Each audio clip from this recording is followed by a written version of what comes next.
And welcome to this week's Our Performance Tips. My name is Jessica Morgan, and I will be your host for this week.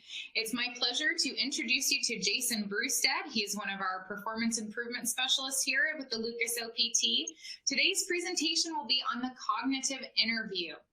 But before we begin, I want to explain a little bit about the On24 platform here for you.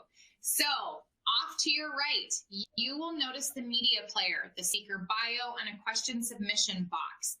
Off to the left, I think I said that backwards, you will notice a sphere up there. That's a link to our website. You'll also notice a location for you to be able to register for next week's Our Performance Tips. And below that is some additional information, as well as a link to submit questions for this month's continuing education event.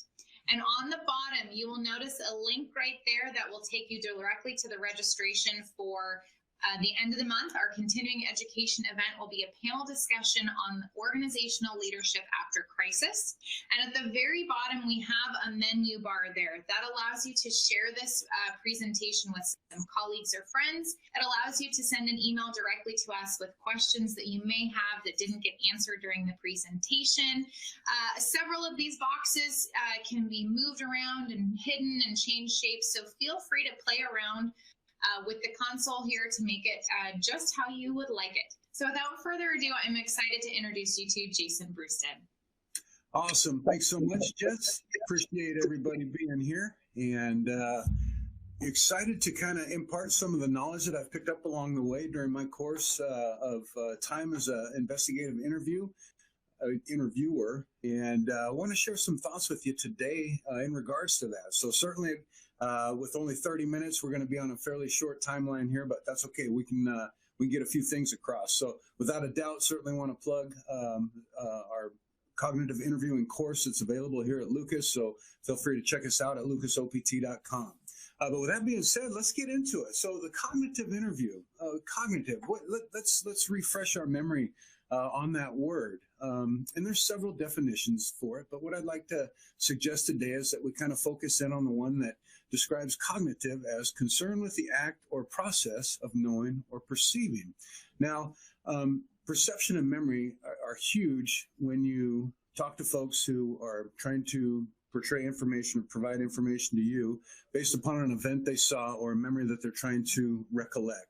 And it really does indeed or involve holy smokes, I need another cup of coffee, I guess. So certainly works with perception and our memory. So we will never perceive the world we live in the same way as another human being. And that's okay. That's what makes us unique. And we know that memory has limitations. So that's going to kind of be the foundation and focus at the beginning of this short course and kind of help bring us up to speed on why we do have problems for the interviewer and the interviewee as well.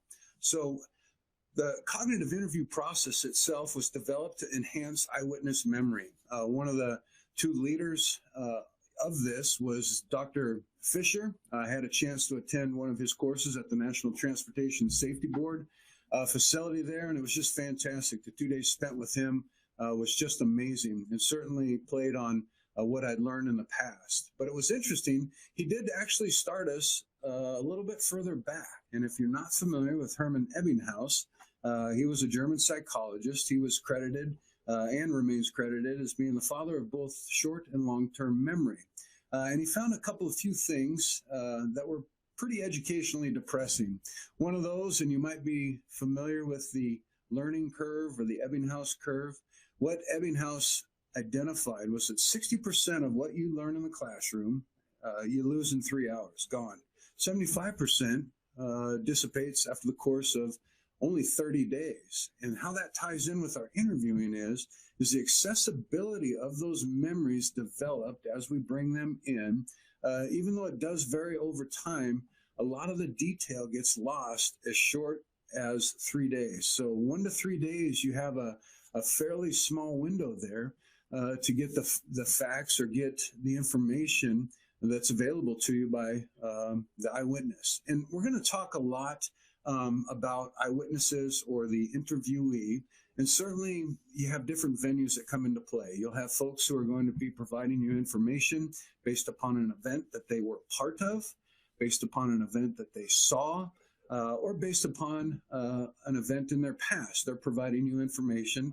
Say if you were an HR rep, they're going to be providing you information on their previous memories and how those came into being. So the goal here on a cognitive interview, and based upon Ebbinghaus's information there, is we really need to probe each of these items that we're looking for when they're most accessible. So once again, looking at the 1 to 3 day time frame, if you can hit that. I know it's very difficult. People get sick, they're on vacation, a lot of other things come to mind.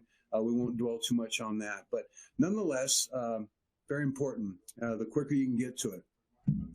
So most cognitive psychologists will tell you that for the most part, information is stored, or well, we'll just say they recognize 3 aspects of memory.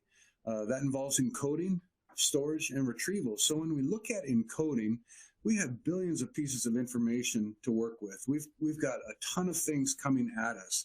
And isn't it ironic that 4 of our senses that we rely on to bring in information reside in our head?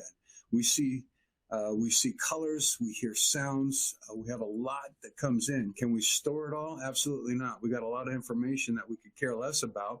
Others tends to stick, and we'll kind of talk about that. But the takeaway here is when we encode information, it's not an exact replica of the event, but it's a reflection of the event as we've interpreted it in a specific psychological and environmental context. And we'll kind of touch a little bit more on that later on. But let's go to storing. Many of us, and of course the cognitive sciences have learned a lot within the past 10, 20 years. Before, we've used a lot of analogies like a library. We go in and we check out a book of a memory. Well, that's not necessarily the case. We do know, however, that our brains take on more information about our environment in one day than the largest computer does in a full year. We have a lot of information. But the big part here is that we know that that information is stored in different parts of the brain. We grab color from one section. We grab sound from another. Details, emotions, all from, it's completely spread out. So imagine an event coming into your memory. It's like a blender with the lid off. It gets thrown everywhere. And very important, as you'll see as we come into retrieving that or getting that from the individuals that we're talking with. And of course, retrieval. How do we get that information out? We've encoded it, we've stored it. Now it's time to retrieve it. So once again, event characteristics, they're not stored together in the same spot. They do get scattered. We know that we retrieve our social security number differently than we retrieve the information on how to ride a bike. And there we're dealing with the long-term memory. So hopefully you get the gist of that. But new recollections of memories made in the past, they're more likely when the individual trying to obtain the information gives the person 2 different retrieval methods or more. So what do I mean by that? Well, we have various methods that we can use to get that. We might use a visual or auditory system. Here you can see the photos there. You look at the gears, you look at the photo that's starting to spread away. A lot of those will evoke memory recall, and it's quite amazing. Many of you are very familiar. You hear a song, and it certainly brings you back to those days where that had a profound impact on you. Many times we can use a chronological retrieval method where we can put a timeline onto it. Sometimes we can actually reverse that timeline to help us out. We'll talk a little bit more about that. But the big thing is we don't want people guessing.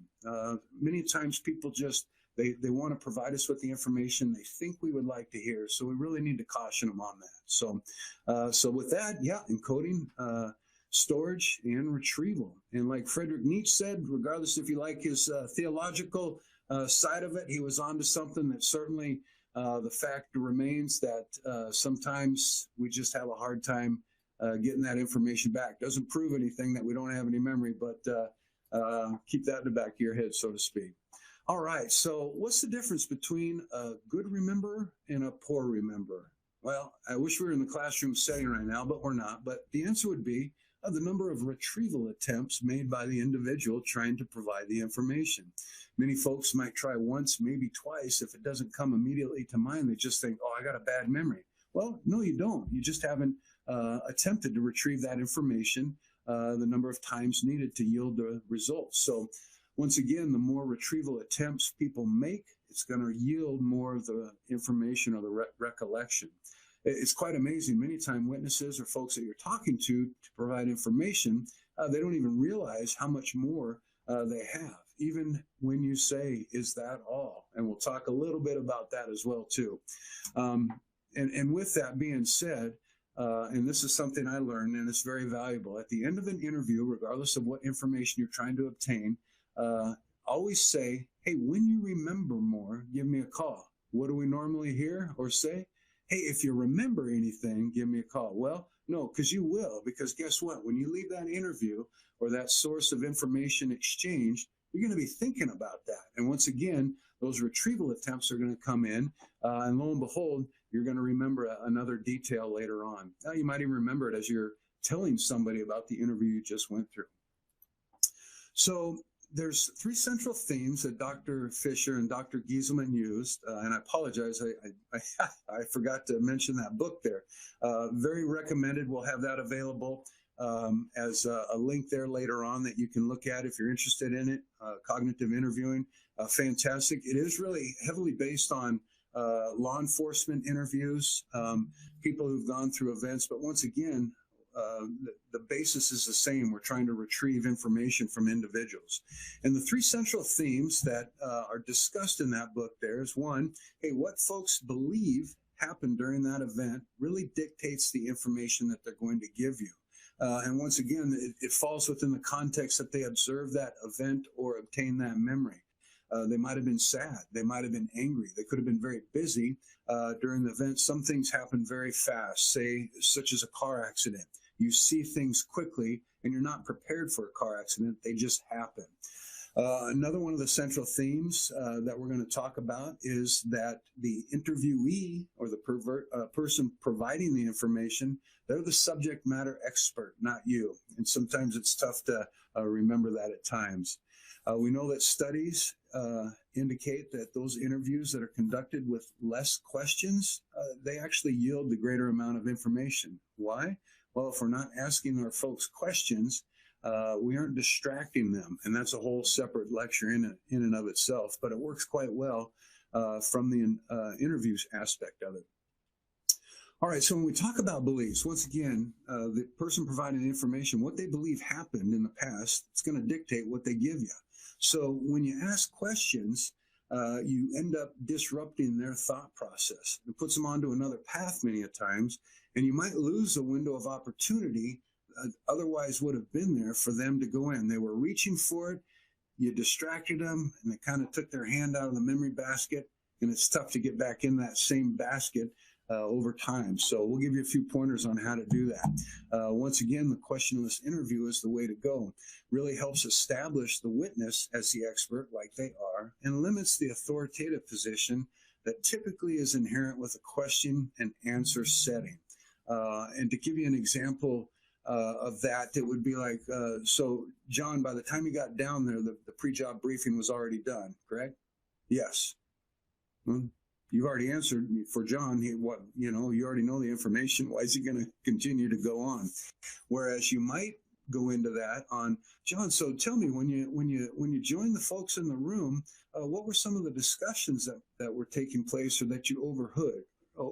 Could you walk me through that? Hopefully get the gist there. Once again, just to kind of rehash, the folks that are providing us the knowledge or information that we desire, they are the subject matter expert in this particular case, regardless if it's an event investigation, whether it's a police interview, whether it's even a human resource individual interviewing somebody from a job. They have the information that you are looking for. You don't, you need it. Well, let's listen to them. So, and once again, distractions kill the cognitive process of the witness. It puts them on another trail, and you lose some of that information that they otherwise might have provided to you. Another one of the big problems that we have out there, and I'm sure this will make sense to everybody, is half the time people are being interviewed, especially if it is dealing with law enforcement or looking into events that have taken place that might be catastrophic. People might have gotten hurt, might have died, whatever the case. All they know is the movies and the books they read. Many of us have never been to investigative class where we actually learn the rules of engagement. So here, the TVs and the movies, they figure it out in 30 minutes, an hour, maybe 2 hours at most. And we get used to that. We quickly fall into that position if we're being interviewed into hey, let's listen for the question, I'll provide the answer. And sometimes that just doesn't really work as well as you'd like. It really limits the amount of information you get. Certainly, there's also barriers that need to be overcome. Those come in all shapes and sizes. One of those is going to be a motivational barrier. Hey, what's in it for me? Especially if you're dealing with a catastrophic event, or you're dealing with an event that may or may not put somebody at odds with either law enforcement or HR or, fill in the blank, supervisor or whatever. And they're going to ask themselves, hey, what's it going to cost me? Many times witnesses or people providing the information, they're going to be egocentric. And they're going to be concerned about what happens to them or their friends. And this can be exacerbated quite often by peers, managers, supervisors, especially in today's legal world of the attorneys. All of that comes into play and may really squelch some of the information you would otherwise want to have available to you. So motivational. The second one, there's an emotional aspect of it. That could be a big barrier, especially if they were witness to a very traumatic event. It's problematic. They have to revisit places they prefer not to go, and it gets challenging. Another emotional aspect of it is going to be, hey, am I being interviewed by, more than one person? When you get a panel of folks coming in, it's very intimidating, and we're going to be really, really hesitant on providing information because we just don't know where that might lead to. Many times we can become defensive on that. So certainly the better approach is, hey, if you do need a panel, have one rooster in the hen house, have one person asking the questions. That way the person providing the information won't feel ganged up on. Hopefully that makes sense to you. Some of the things that you might want to remember as you go in and conduct interviews, regardless of what that looks like. There's some biological issues and psychological issues at play as well. Folks might be sick. They might be just flat out tired. They've worked a long shift, come off a long road trip. They might have been mentally drained from the event that they've been talking to other people and thinking about for, multiple days, weeks, maybe even months. So certainly that should come in mind.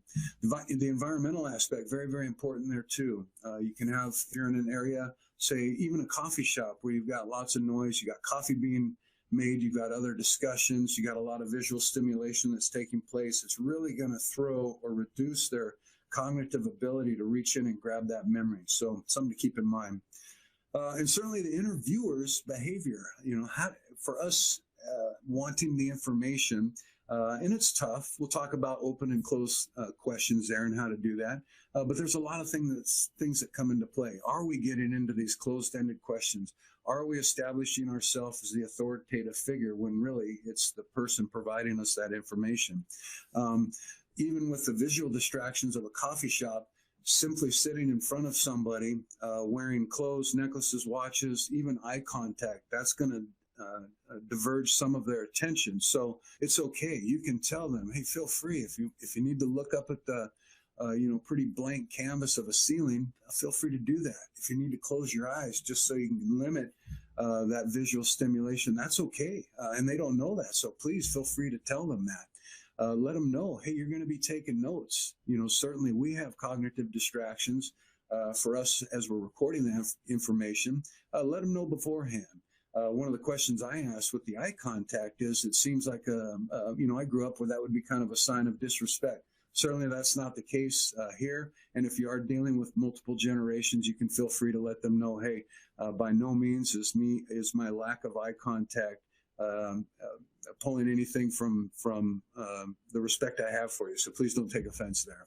So one of the most important things, though, I can give to you now, if you're looking for culpability or you're searching for blame during an interview, good luck finding people who are going to talk to you past the first individual that you chatted with. You can imagine, no surprise, when you're done with that first interview, this individual goes back to their department, division, work center, whatever. Guess what? They're going to tell their friends exactly how that interview went. And if you don't have some empathy involved, or you're bringing in a heavy stick, be careful. You've just lost your trust with many people you haven't even met yet. So something to keep in mind. So, all right.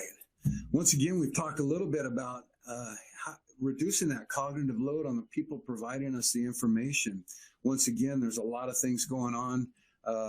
They're excited about many of things. There's just a tremendous amount of load on the individual trying to give that information. So can we lose or lessen that? Once again, telling them, hey, it's okay. Feel free to close your eyes. You can look elsewhere. Maybe look at a very uninteresting object in the room. Share with them, hey, I get it. I'm going to be taking notes. I'm going to try and get as much information as I can. I'm just going to let you talk. Because you can go back there. You can ask other questions later on. Some of those potential sources of distractions, once asking questions, especially when they're midstream, and taking notes. For us, it's tough to listen to that information. We're writing down key pieces that we like. Many times we'll get an idea on, oh, that's a great question. I need to ask that. I better do it now before I forget it. Well, maybe just put a star on your notepad, indicating, let them keep talking. And that star, when you go back at the end of the interview, you can say, oh yeah, hey, I meant to ask you. And then you can follow up with your question there. In this litigious or legal age that we live in, many times folks are very apprehensive about having recordings of their conversations. Certainly, if all parties are willing, it's a fantastic way to limit that cognitive load on both parties. And you can come back and readdress some of the information that you might want to dig into a little bit deeper. So now that we got that, we really just need to get out of our own way. Once again, if we can limit our limit our interruptions for the folks that we're talking to, fantastic. Let them talk. Sometimes that's another problem. Many times folks will be providing information and they'll kind of pause, and we hate that silence, don't we? And we want to fill it with something. Well, they might be actually searching for more information that they're onto. So go ahead. When it gets awkward because of the silence, I'll just wait a few more seconds, maybe another minute. Some will come, or they'll say, I guess that's about it that I remember on there. That's always a possibility. So once again, the whole thing here is don't disrupt that thought process, because you'll lose a lot of information that would otherwise be picked up. So, all righty. So let's see. Let's talk about real quick those open and closed questions.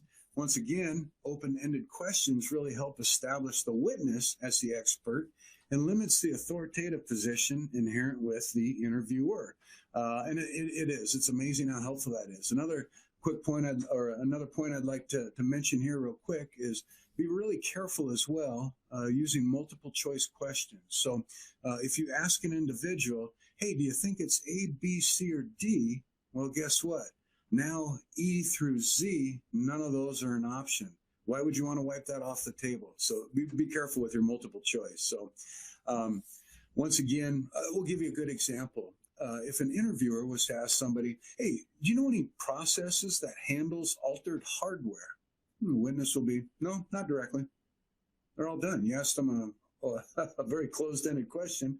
You got a very closed-ended answer. Hey, do you know of any process? No, I don't know. Could you have asked, hey, can you help me understand the different processes used to handle hardware? I'm not aware of them. What have you seen? And even then, you might not even want to use that last statement I just used, because I ended up closing it. So can you help me understand the different processes used to handle hardware? And let them go. So, okay. Post-interview, always important. Many times we always want to think, oh, man, I got to get all the questions, all the information in one. If I go back, they're going to think that I didn't do it correctly, or, wasn't prepared. That's not the case at all. Both sides are always thinking, even after the interview's taken place. And that's regardless of what that relationship might look like. The person providing the information, they're going to continue to think about it long after you have separated or parted ways. And that's why you want to ask them, hey, when something else comes to mind, go ahead, please feel free to give me a call. And conversely, I might go back. Say if I was interviewing Jess, it'd be like, hey, Jess, I appreciate the time. I'm sure there's some other things that I'm going to come up with or be very curious as to your knowledge of that.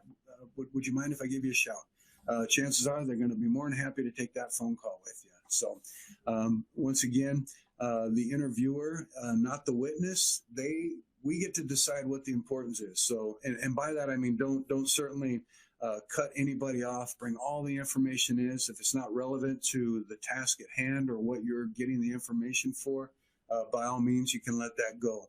The beauty of that, you might have a ton of information, more than you need, but you got a ton of information. So, and certainly at the end of the interview, you might even ask before you do part ways, hey, are there any topics that we might have missed that are on your mind that you'd like to mention to me?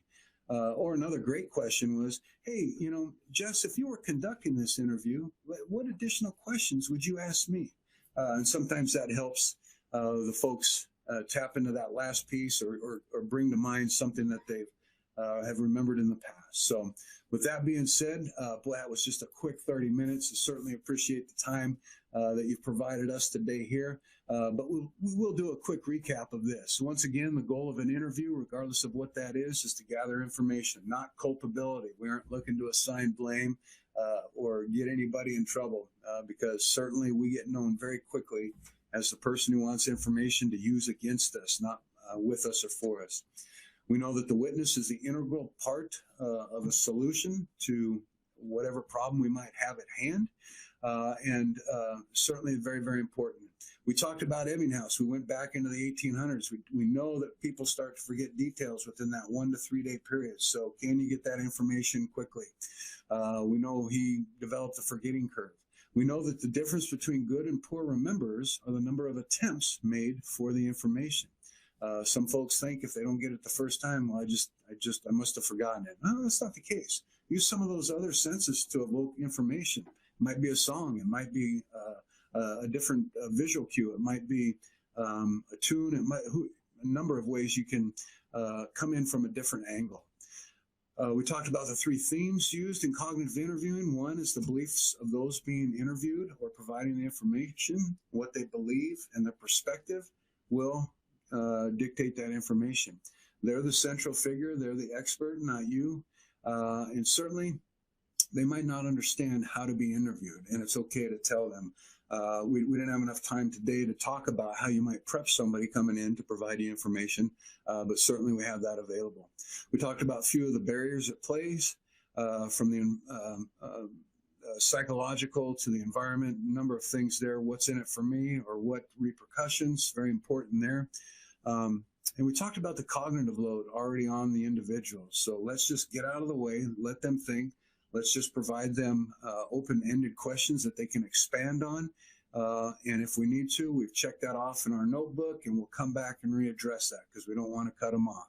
Certainly, I'm not suggesting at this point either that closed questions aren't applicable to obtaining information, but you might want to use those strategically, maybe at the end of the interview instead of early on where we are disrupting them. And once again, we know we're not going to get all the information in one interview. That's okay. If we have to come back and revisit, we all understand that based upon our now newfound knowledge or a refresh of it, the fact that we encode, store, and retrieve information in a number of different ways. So, and once again, when you end an interview, hey, just when you remember more information, give me a call or vice versa.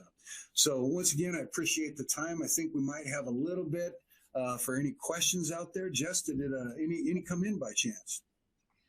We did. Thanks, Jason. We did have a couple of questions.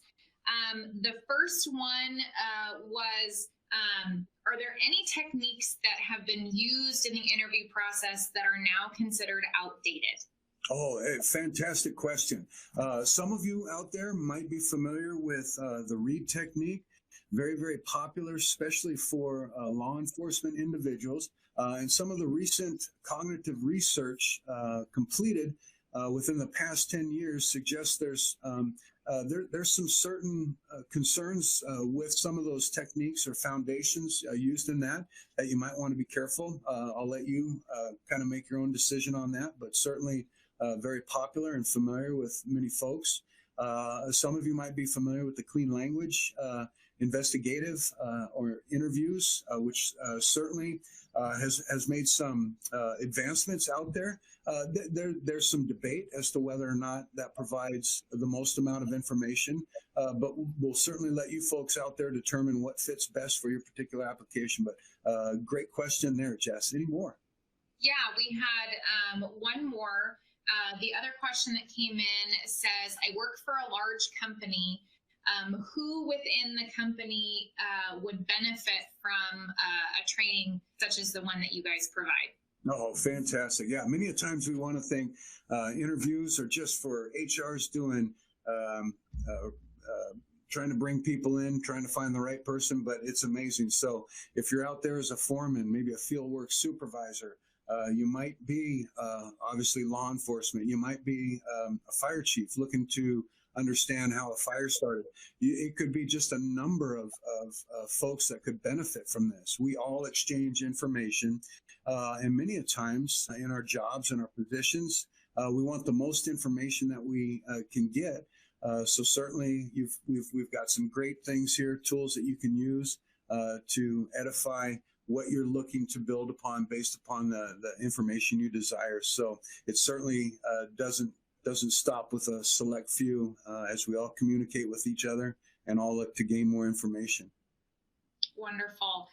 And while we leave the Q&A box open for a little bit longer, I want to remind everyone about our upcoming events, both these micro-learning events that happen every Wednesday and our once-a-month continuing education events.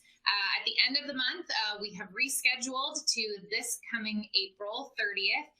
Our leadership panel, we're bringing in several members of the performance team to have a frank conversation regarding some of the changes that have taken place over the last year and what that means for leadership. And next week, it is back by popular demand. We are going to be redoing our hazard communication, our performance tips with Joe Esty Jr. It's entitled How Mr. Yuck Brought HazCom Home. We had a great reception for that, and so we are deciding to rerun it for everyone next week. So feel free to register for both of those events right here on the console. And let me check my Q&A box one more time. I don't see any more questions that came in. I will include the link to the book that Jason recommended, Cognitive Interviewing. That will be available on our YouTube channel for those that decide to watch this presentation on demand. I really want to thank everyone for joining us today and appreciate your patience with us and for tuning in with us each week. It's always a pleasure. And so thanks so much for joining us today, and we will see you next week.